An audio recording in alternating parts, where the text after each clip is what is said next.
నమస్తే పుల్లారెడ్డి, నమస్తే మాజీ ఎమ్మెల్యే పుల్లారెడ్డి గారు, నమస్తే.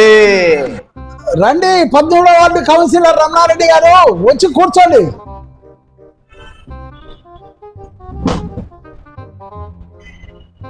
మీరేమో ప్రభుత్వం ఏమో ఓడిపోయింది.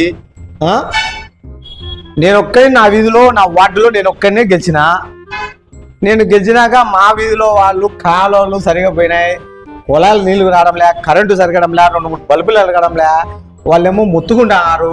మాకేం సంబంధం, నువ్వు ఒక్కని గెలిచినావు, మీ మాజీ ఎమ్మెల్యే కాడికి పోతావో యాడికి పోతావో మాకు తెలీదు, నువ్వు పంచి పిచ్చుకొచ్చి మాకు పోయి నేను గెలిపించింది ఎందుకు నవ్వబట్టా అని ఎవరుతున్నారు.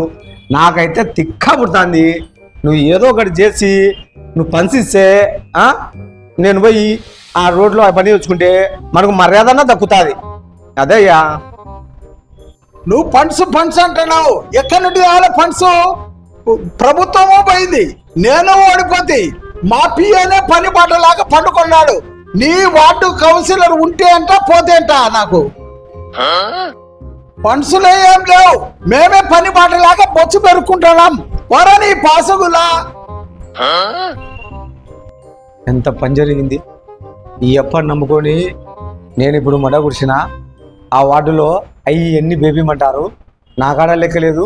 ఈ అప్ప 7, ఇప్పుడు నేను వాళ్ళతో మెత్తం కొట్టించుకోవాలా. ఈ రాజకీయాలే వద్దురా నాయన తండ్రి, దండం రా.